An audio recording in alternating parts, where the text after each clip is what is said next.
Adrian reporting for esc-plus.com. We just came back from Sofia from the Junior Eurovision 2015, and we are getting into the 2016 season for the contest for the Stockholm, which is gonna be held in Stockholm, Sweden, next 10, 12, and 14 May 2016. And here on the phone, on the line, is one of the strongest contenders for the Swiss national final, taking place, Spartan check taking place on the 6th of December. And I have the pleasure to interview Maika, which is competing with the song The Reason. And let me say hello. How is it going? Hello, I'm fine. Thank you for the interview. It's our pleasure. Let me just let us know the feelings that Maika has, the views, the impressions about the Spartan check, which is taking place in a few days. Well, it's been an absolute surprise, for me. As I've been telling in some interviews, it was quite difficult to get into the expression check because it was about 168 songs on the platform. So for me, it was quite difficult to be one of the 10 songs classified. And then it was Tuesday when they published the 10 songs. I was absolutely surprised that I was in there. So my feelings are, I'm a bit nervous, of course, but I'm not really expecting that. So I can go there, sing the song, and let's see what happens next. Okay. So you're traveling to Zurich on the 5th of December, right? Mm-hmm. Yeah? Yeah. And who's going to be with you on stage? What are your preparations for the stage performance? What has the Swiss television said to you about that? Well, they just given us instructions about timetables, schedules, directions, everything, so we can get there easily. But they have told us that the stage is going to be small, like a club, like being in a concert in a club. And so it's going to be monitoring some stage. So I'm bringing my composer, which is the guy that is making the backing vocals in the song. So he's coming with me to just make the responses in the song, the chorus. And that's it. It's going to be me singing the song. No special preparation for this first edition because it's just an audition for the experts. So basically it's going to be me singing, and that's it. Okay. So if you make it through the audition, which Maika are we going to be watching on the final show in February? Well, the only thing I can say is it's just I'm gonna be me. So the most important feature about myself is that I'm natural. I just sing with the heart. So it's gonna be there. Close my eyes, interpret the song, feel the lyrics, which are mine. So sing it like the way I do it in my live shows. Just I'm always thinking, no matter it's an audition, I did that in The Voice of Spain.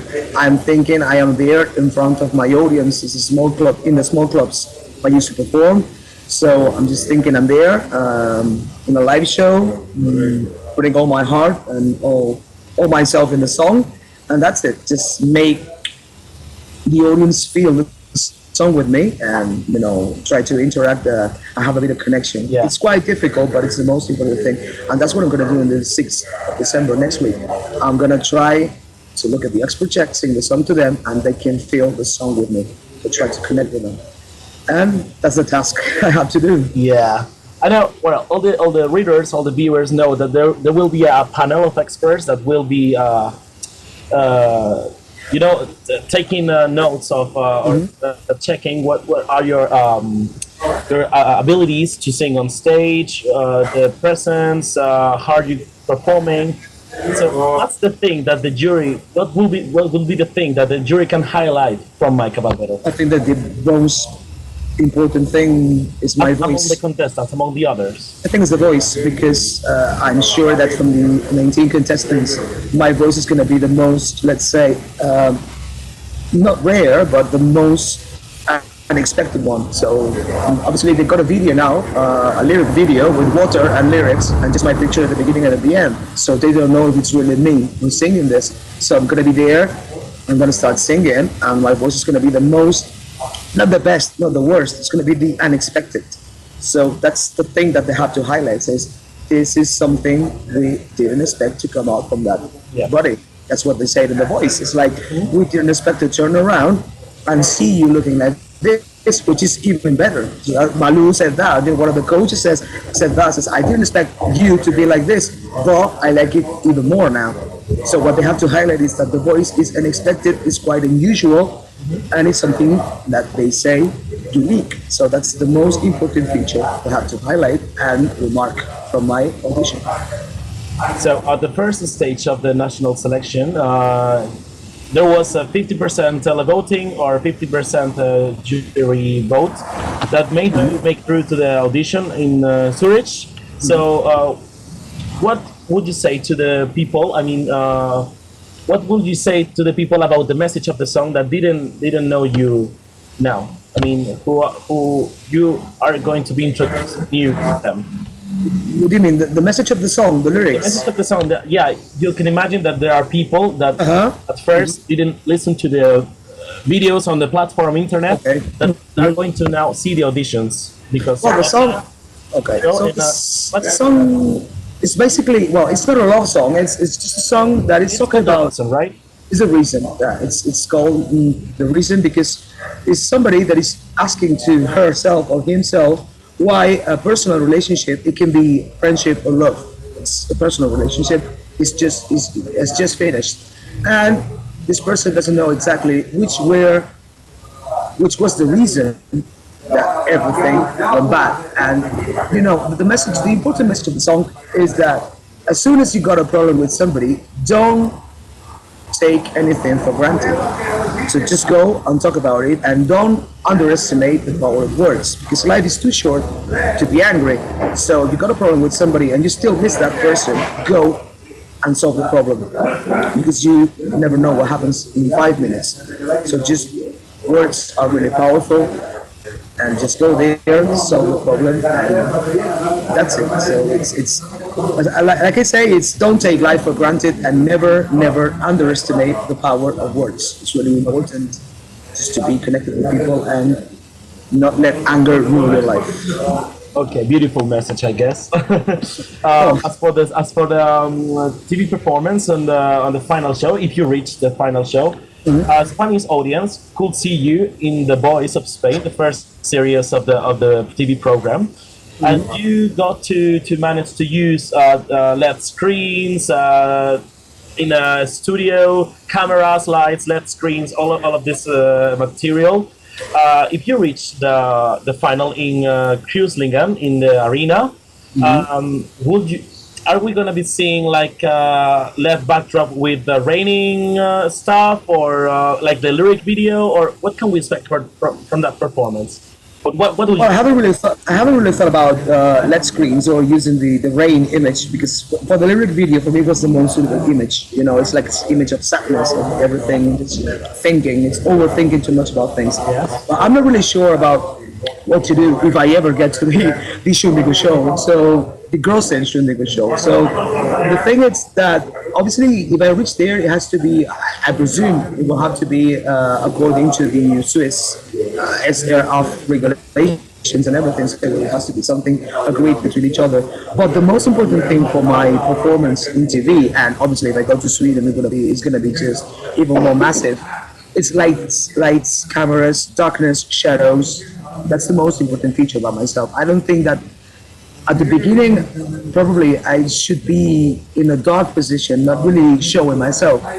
And then some point of the song, I imagine more or less, which is the exact second, just go with a bit of lightning, so to show your face. So something playing with lights, but I haven't really thought of that, because the first thing is the audition, and let's go step by step, and let's see what this all comes at the end. So if I ever reach the TV audience, I'll talk to Swiss TV, and we'll see what goes. But basically, it's going to be simple and effective. Okay. Before talking about the connection you have with your country, Spain and Switzerland, and what could be the thoughts about that, about representing another country that is not yours? Let me ask you if you have received any messages from other contenders of the Eurovision or from the platform, the internet, that you received any opinions, any good messages, any. Well, I've seen, apart from Chipper and William Luckett, which is the composer. Tell you. Yeah, they tell me, well, congratulations, we are both there, so we are both happy for each other. And it's the only person that contacted me, well, the only contestant that contacted me, which is obviously from the same country, so we are happy together. But I've seen a few. Basically, I saw a few comments, reviews about my song but on the first stage when we were all in the platform. But now, after the 10 songs have been selected, nobody's really talking about my song, not even good or bad. So I think it's been quite a bit of surprise. So the good thing is that nobody says it's a bad song. So it's a song that nobody expected to be there. There's been good reviews, but there's some people, especially Spanish, that they say they don't really like the song, but basically are Spanish people. But I haven't seen any bad reviews at all from my song, not even from Switzerland or any other country. So I'm glad for that because it means that no matter if you don't like the song is not bad. So for me, it's quite a good thing to see that there hasn't been any bad reviews in any weather. Okay. Yeah, well, it's something that you should. I think everyone should wait for that performance. I guess. Some people are saying that they're waiting for my performance because they have been investigating my background and they've seen that I've been in The Voice. And there was especially one person saying that he thinks. I guess primarily us, which who already know you from The Voice, and we know how you perform on stage. You know. So people there don't know me. I'm just a complete unknown person, unknown performer for them. Even for the expert check, obviously I presume they have been investigating about myself, but people will be surprised. Of course, they won't expect that, and that's my main characteristic, to go there and surprise them. Okay. We've learned that you have been a massive Eurovision fan since childhood, and it's always hard to go to another country, another country in the contest that it's not yours. What's the feeling of Maika about this? And it's mostly if you ever get to represent Switzerland, what will Maika think about that? And what's the feeling about this? Well, obviously it's a 50% feeling. It's a bit controversial, because obviously if Switzerland thinks I'm the best candidate for them, it's going to be a honor, and I'm going to do everything to bring Switzerland to the highest positions. So I'm going to do my best, and it's going to be, it's something that I should do for them, and I'm going to wear the Swiss flag and whatever. But as you can understand, if this happens, when I find myself in Sweden with the Swiss flag and obviously defending them to death, I'm going to have controversial feelings about my country because I'm Spanish, and it's going to be weird. But in this type of situations, you have to have your cold mind and go there and defend the other country. But it's going to be difficult. Do you think not being Swiss citizen could play in a different role? Yeah. It can be bad for you. Obviously, I'm surprised this year the Spanish shipper and me could make it to the finals, the semi-finals, because last year from the 19 contestants, all of them were Swiss. So obviously, I understand this. It happens in every country around the world. Spanish people will tend to send somebody that lives or is Spanish by born. Switzerland, Germany, UK, especially the UK, always send people from the UK, Ireland. So everybody tries to send somebody that is from their own country. So it's a bad and negative handicap for us, especially for Chipper and me. But I expect that, as I told you, that the Swiss just think, which is the best thing to represent them. If they think that, I don't know, Rika, Vincent Gross, or even Chipper or me, is what they really want in that stadium in Sweden, that's what they should do. So I think it's going to be difficult because people don't think like this. But we have to give it a try and see what happens. Okay, so let's give this aside from. We are done with the Swiss thing. I'm gonna ask you about a few things about the Spanish television and Maika. Did you get any contact with them? Did you keep in any time and any point in the past, or have they ever reached you to represent Spain or something? Never. I never had a contact from Televisión Española, so Spanish TV. Never. They never contact me, not in the past, not even now, when obviously they have seen that I'm there. They never reached me, not by phone, not by mail. As far as I'm concerned, nobody has been in touch with me about Eurovision Song Contest and pre-selection in Spain, never. You know, probably as you enter a pre-selection for Switzerland, not for Spain but for Switzerland, we have learned that Maika Barbero could also enter a pre-selection in her own country, right? You enter a national. You could enter a national final in Spain as well as you did in Switzerland this year. I could. If they ever called me and said, "Listen, we want you in Spanish pre-selection," I would. If they contact me, whatever, it's in Madrid, in the headquarters, and in Barcelona, wherever they have the Eurovision thing, I would go and have a meeting with them. I'd never say no, but I've never had a call, so I don't know what they want. So basically, probably it's the language thing. I'm going to be singing in English now, in the past, and in the future. So maybe that's something that they just push them away from calling me, or maybe they just focus on record labels, and I'm an independent artist. So I don't know what's in their minds. I never had a contact, but if they ever contact me, of course, I will answer the call and go look for the meeting and see what are the intentions. I never say no. Of course, it's a yes. So whichever country you represent, you will sing in English, right? Yes, definitely. No matter, I can't speak German or French, but if I could speak German or French, I would have never made a song in German for the Swiss selection. No, I always sing in English because it's the thing I think I feel most comfortable doing. So I'm gonna sing in English, no matter it's Spain, Switzerland, or Mexico. I don't care. I'm always gonna sing in English, especially for the Eurovision Song Contest. It's something international, and whether like it or not, English is the international business language. No? So as for Spain, which system will you follow to pick the 2016 representative? Would you like to do an internal selection or a pre-selection? Well, obviously, an internal selection is better because you know you're going there for sure. So Spanish television comes to me and says, listen, you're going to be the candidate for Spain. You're going to represent Spain. You decided it internally. It's going to be better because you don't have to be waiting for people voting. So the thing is going to be the song. So internally it would be fantastic. If they ever call to a pre-selection, I have to see the conditions. But I wouldn't say no if they accept my style and my own rules. I wouldn't say no in any other way. So for me, I need a call, but I don't think this call is ever going to get. It's never going to be given to me. So I can't do anything else. They know my interest in the Eurovision Song Contest, especially for Spain. After I just finished The Voice, the first interview was with Eurovision Spain, and I always said I wanted to go there. They never called me. I can't do anything else. I'm here, and my phone is always waiting for a call, and I answer all the calls. So if they don't call me, it's that they are not interested in me as a good candidate for Spain. So you followed the 2015 Eurovision Song Contest as well. Which one was your favorite, and which song? 2015. My favorite was "A Monster Like Me" by Morland and Deborah Scott. Norway. Yep. For me, was Norway. For me, was the winner. And then my top three was "A Monster Like Me," "Goodbye to Yesterday" by Zig and Elena Born, and "Here for You" by Mariah. This was my top three from last year. What's your favorite Eurovision winner from all history? Winner from all 60 winners. Well, sorry, 64 winners.